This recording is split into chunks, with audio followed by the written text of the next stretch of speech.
I'm Andrew Womble. Today's episode is going to be a little different. We had lots planned, but after the recent tragedies around the world, specifically in Paris, we've decided to put some things on hold until next week and use that time to discuss these shocking events. We'll still have time for our couples game show we told you about last week, another edition of Netflix and Chill, and Jake and Mitch will update us with sports. But first, let's shift our attention back to Paris.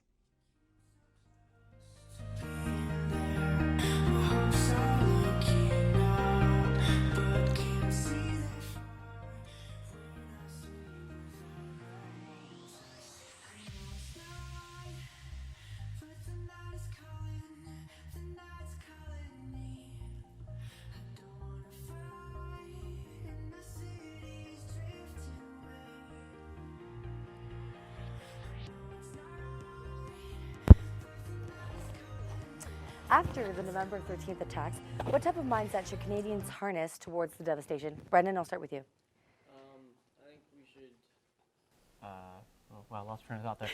What I think we should do is keep an open mind to all the events happening and to not let this ultimately affect our way of life and our opinion of the world. And yeah, don't let it be a biased opinion. Amanda. I think that the mindset that all people, especially Canadians, should have is both sympathetic and empathetic and keep everyone in mind and how we can help. But we also have to make sure we don't have ignorance or hatred towards a specific group of people, because it wasn't them. It was a very small group of people. So we have to make sure we keep that in mind as well. So keep things in perspective. Exactly. Yeah. Craig. Yeah, I mean, exactly what the other two said. And you also kind of have to be cautious. I think it's kind of a wake-up call to our national security. So. Absolutely. So kind of segueing off that question, is ISIS a direct threat? Brendan, I'll start with you. I believe ISIS is a threat. I don't think it's nearly as big of a threat as the media portrays it. The biggest thing they can achieve is to instill fear and make us fear the world as much as they fear it. And we have to kind of realize that and not let them take over our ideologies of life. Amanda. I think they are a direct threat towards, especially in Canada, because one of the main focuses of ISIS is to instill fear and cause hatred. Like, they want to separate people into two groups, black and white. They want the Western people to have hatred towards the Muslims, and I think we have to be very careful that we don't fall for that, because I've already seen some people over social media, in person, going straight for that hatred, and we just need to make sure we keep it neutral. Craig. Yeah, I mean, absolutely, they're a direct threat. I mean, you look at exactly just what happened in Paris, and the way that they could just infiltrate a first world country and cause such chaos is really unnerving. And I find it astounding that over kind of the last year, we've just let them run around, and they've abducted news reporters and beheaded them. And all we've ever really wanted to do is say sorry. And Mr. Putin just recently approached the Western civilizations, approached the United States, and said, hey, the Kremlin, Russia, we want to put aside our differences and finally take down ISIS once and for all. And what's kind of saddening and interesting to me is that Obama kind of just spat in his face and he's like, no, we don't want to do that. And it's all because of one reason: the Syrian president, Bashar al-Assad, who is known to be a mass murderer. Putin is his biggest supporter. So if the United States and Russia both teamed up and took out ISIS, then that end result would kind of, in a way, benefit Russia. And so even though the end result benefits Russia in Putin's interest, it's sad that we're not going to team up with them simply to get rid of ISIS and the threat that they are because of the end result. Well said. What type of precautions should we be taking in terms of future immigrants? We do know that Justin Trudeau is keeping his election promise to have 25,000 Syrian refugees in by 2016. What are your thoughts on that, Brendan? I think it's a very good thing that we have 25,000 refugees coming in. I mean, we have the space, and Canada, I mean, there's a lot of, for example, like old POW camps that aren't used. They were used to house all sorts of German soldiers in World War II. They're just there. They're unusable at this point, but if we could almost house them there and little things like that. I mean, I like to think if I was in the situation they're in, I would need as much help as possible, and I think that we can provide that. Craig, what do you have to say? Yeah, we definitely have to be precautious when it comes to allowing immigrants in. I mean, I think allowing 25,000 Syrian immigrants before the end of this year it's a bit rushed, and Mr. Trudeau is being warned about that. I mean, the Saskatchewan Premier wrote him a letter, and he's like, I want you to rethink that deadline. Even the United Nations has spoken to Mr. Trudeau, and they're saying, you're going too fast. And we definitely have to be precautious about this, because right now, any Syrian refugee can purchase an American passport for $100, and the Syrian government doesn't keep records like we do, so pretty much any Syrian refugee can come over to Canada without a problem. And so once they get here, if they're not accepted into our country, those Syrians, our Canadian laws say we can't send them back over. We have to keep them here, and they're going to be integrated into our jails and into our justice system, and then our tax-paying money will have to support them for the next how many years? Really good points made here. Do not go anywhere. When we come back, we have more of the Paris panel. Don't go anywhere.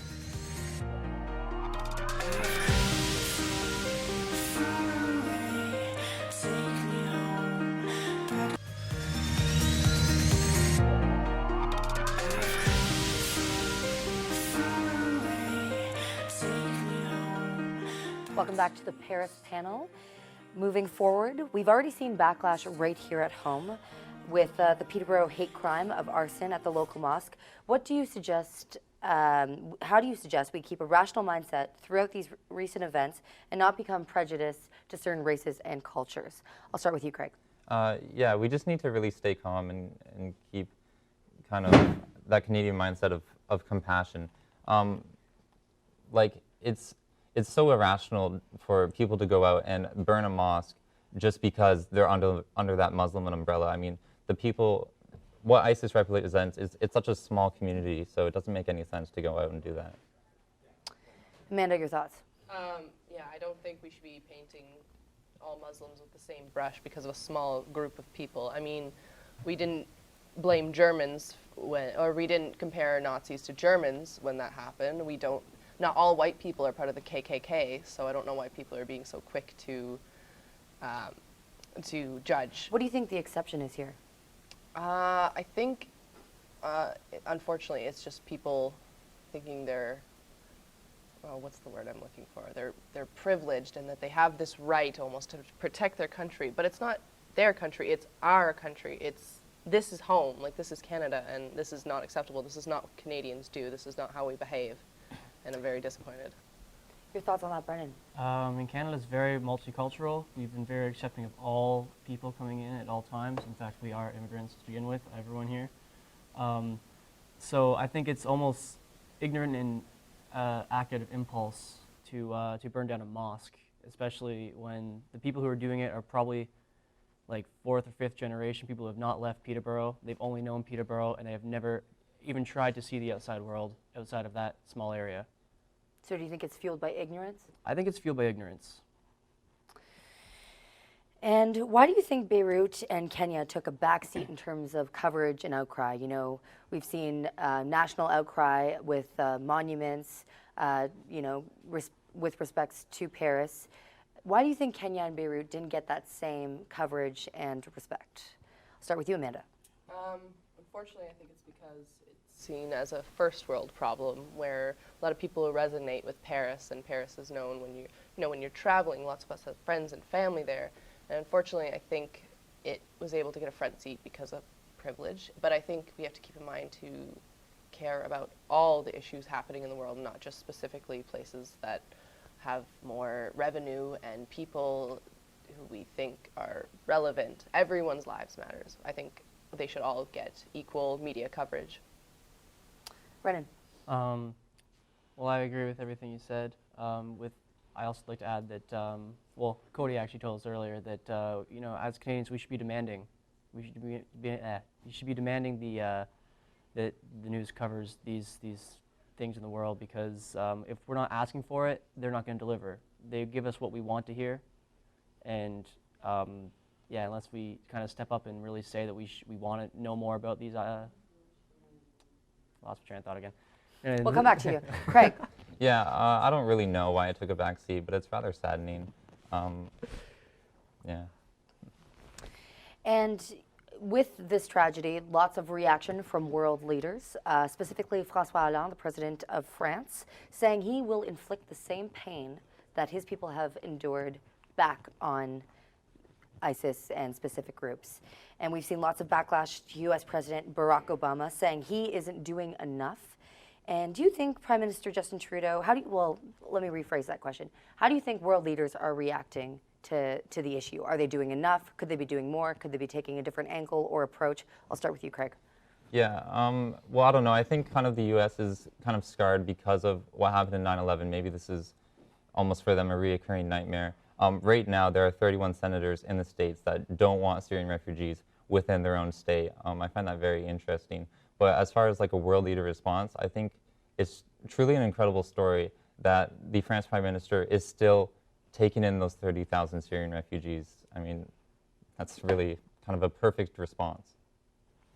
Amanda, your thoughts? I think it's kind of mixed. Like, I'm happy that the world leaders are, some of them are uniting, some of them are upping their game in regards to bringing in more refugees, of getting their military organized and ready to go, taking this threat seriously instead of just throwing it as a joke kind of thing. So yeah. Absolutely. I wish I could get to you, Brendan, but we are running out of time. Thank you for your opinions and thoughts. Very useful today. Don't go anywhere. When we come back, we come to Jeff Jackson with Netflix and Chill.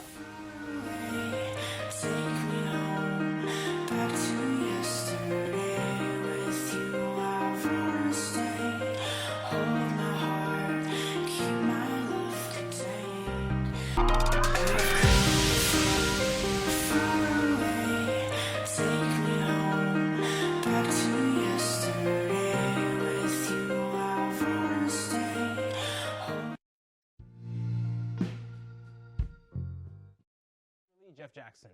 This week we'll be looking at the hot, new, wild, and crazy action flick of 2015, Kingsman: The Secret Service. Straight out of the box, this movie has a lot to be expected of it.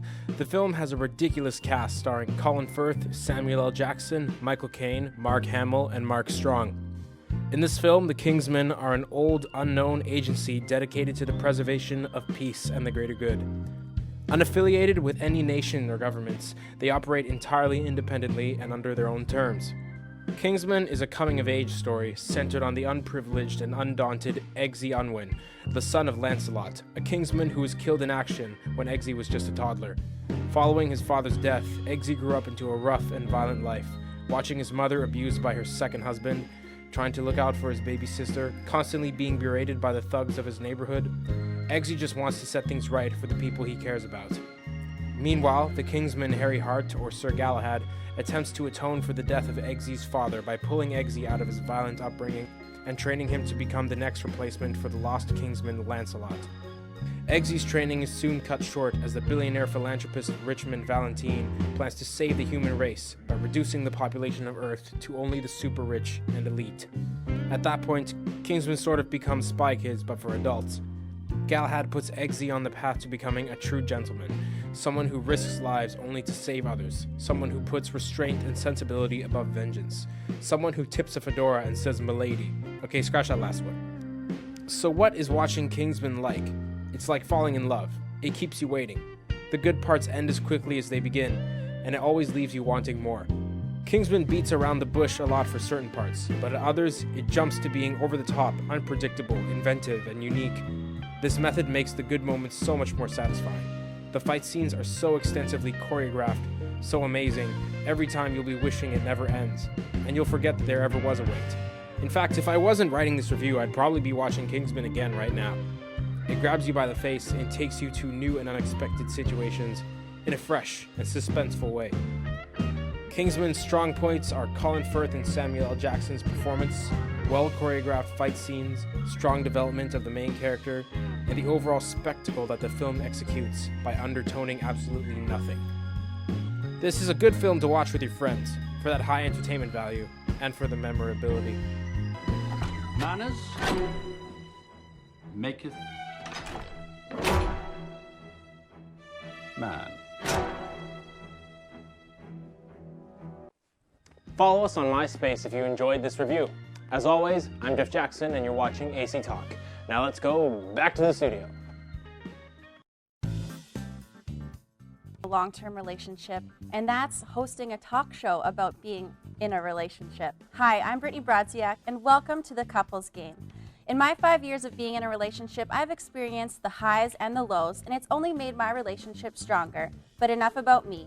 Joined with me today are two couples that met right here at Algonquin College. Marianne and Evan have been dating for 1 year, and Michelle and Tyler have been together for 2 months and 10 days removed. Let's see which couple knows each other better and if real love is existing at Algonquin College. All right, so first question is for ladies. What is your man's favorite color? We're going to start off a little easier at the start and get harder with the questions. Who's ready first? Marianne and Evan, reveal please.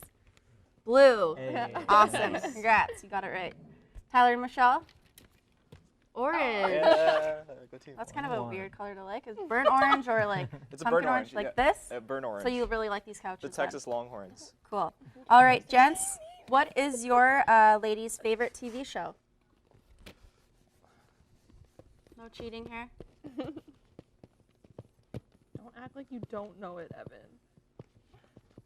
Oh my really, God. Evan? Are you two ready? Yeah. All right. Please reveal. Are you ready? Yeah. So you think you can dance? Nice. Yeah. All right. Have you watched it with her yet? No, not yet. It's on in the summer. And can you please reveal? The Office? Damn it. Oh, wow. Taking the lead. No. All your chirps at the beginning are coming back. All right. Ladies, what is your man's favorite movie? These ones are supposed to be easy, you two. He's throwing the competition on purpose. So the comeback's going to be better. All right. You guys ready? Yeah. Please reveal. And what is that? I've never In even seen it. Bruges? Yeah, I've never seen it. Everybody else here. Oh. All right. I haven't. Maybe it's because I'm from Saskatchewan. I don't know. Okay, reveal. Talladega Nights, Despicable Me Too. We just watched that yesterday. Okay. This one's for the gents. Michelle, that's your favorite movie. Yeah. What the heck? Gentlemen, what is your ladies' favorite band? Do you have a favorite band, Michelle? No. Justin Bieber? You two are ready? Yep. Okay, please reveal. The Kooks? Nice. Okay. Oh, that's a good one. All right. Please reveal. One Direction? Actually? God, how old are you? Okay. Okay. Ladies. What's Five Sauce? Ladies, who made the first move? The first move. Sexually. That's ugly. Wait. I hope this doesn't start any fights. You two reveal. Me, Duh. duh. Okay, congrats. You guys got that one? She did. I'm lame. Did you guys know that you liked each other at first? Or? I would like, Everybody else I'd knew try you to liked hold each his other. hand. I'd be like, I'm cold. Can you hold my hand so I'm warm? And then he would be like, oh, I need a girlfriend right in front of me. And I'd be like, oh, okay. How nice. That's subtle. All right, gentlemen, who said I love you first? Now, this might be a little awkward for you two. I don't know if you've got that far yet in your relationship. Risque. Please reveal. Evan. Aw. You too? He hasn't yet. I Okay. mean, technically, no, I'm not going to get into All right, ladies. Oh. Something's going to come out. You guys just still like each other, right? Yes, of course. All right, ladies. Breaks up with me on TV. What's your man's favorite position in bed?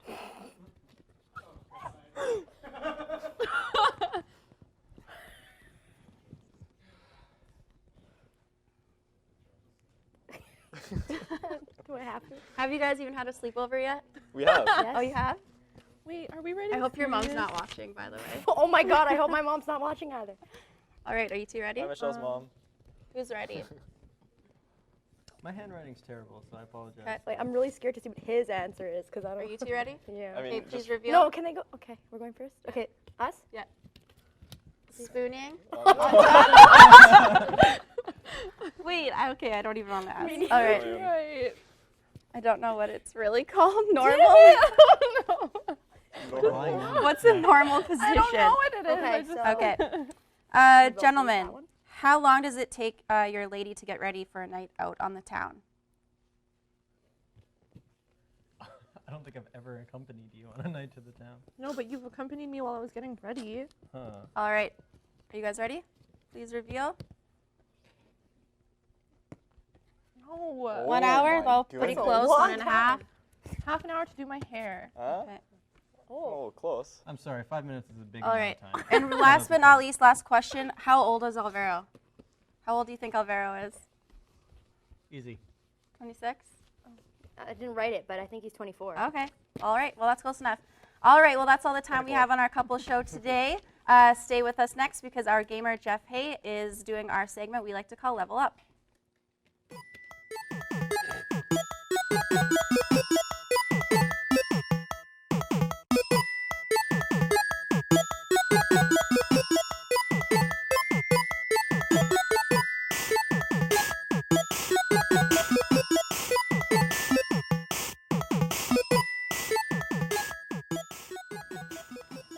Hello and welcome to this week's episode of Level Up Reviews. I'm your host, Jeff Hay. Today we're going to be looking at the most anticipated game of the year with Fallout 4.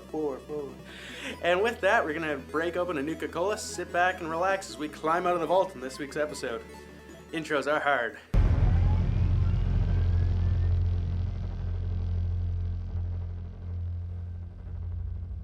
Fallout 4 takes place after a nuclear war has destroyed most life on Earth. The player takes control of the lone survivor of Vault 111 as he searches for his wife and kids.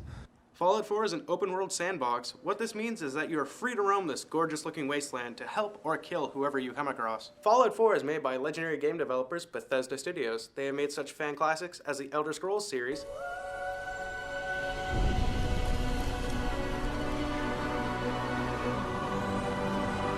and all of the Fallouts, 1, 2, 3, Tactics, New Vegas, and of course the one we've been playing, Fallout 4!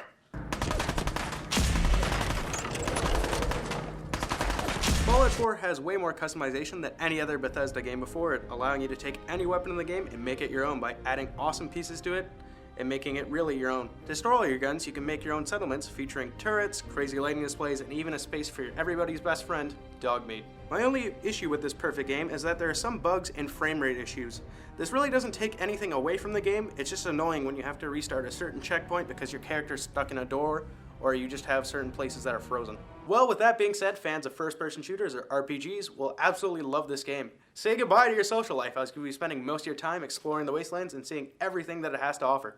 My overall score of the game is 10 out of 10 mini nukes, as it features hundreds of hours of gameplay, fully customizable weapons, armor and bases, and a terrific storyline. You can pick it up right now at the Connection campus store at Algonquin College. Well, it looks like war never changes, but our time schedule does, as we won't be on the air with Level Up for a couple more weeks as we take a break. Now we're going to throw back to our host in studio.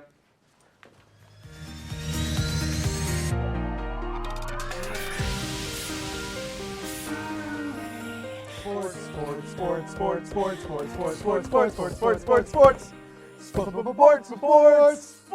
With Mitch and Jake. And now to On the Podium.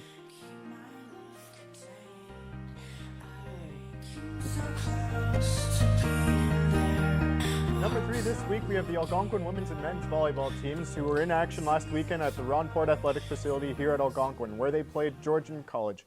Hey Jake, do you know that Georgia was the last state to join the Union after the Second World War? Or the Civil War?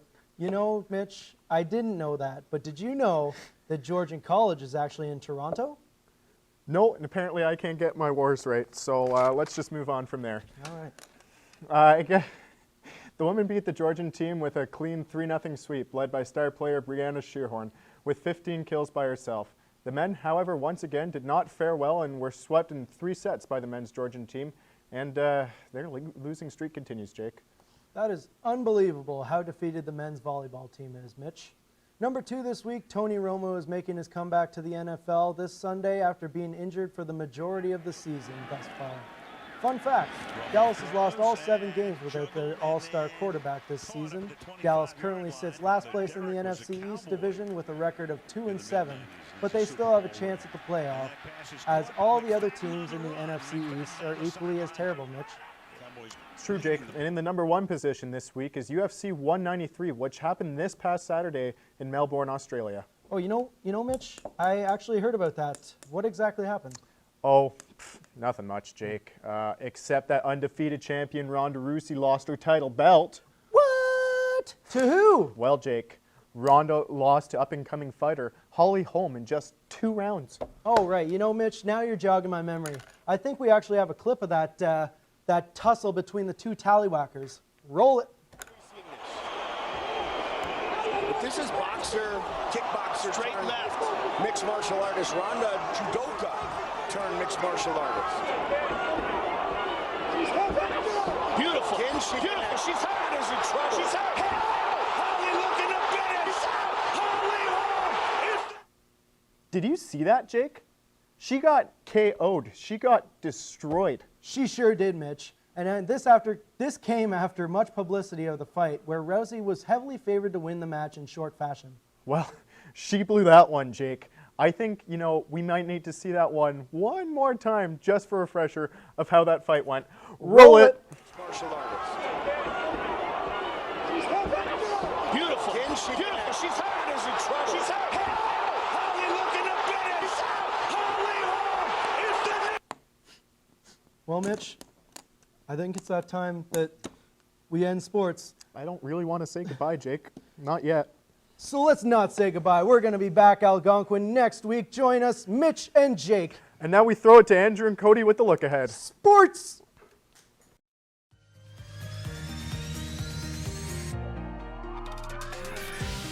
Thanks, guys. Coming up this Tuesday, it's Algonquin's return of the Purple Couch, brought to us by our friends at the Radio Broadcasting Program. The initiative set out to promote mental health awareness among students is a launch board to provide valuable support resources. The event takes place between 11 and 3 in D Building Cafeteria. Just look out for the Purple Couch. Join us next week when Olivia returns to the hosting chair with Brittany Brodziak. I know I've got an awesome music segment in the works. What are you doing next week? I got 7 days to figure it out. I'll find something. We'll see you next week, and remember, be kind to one another.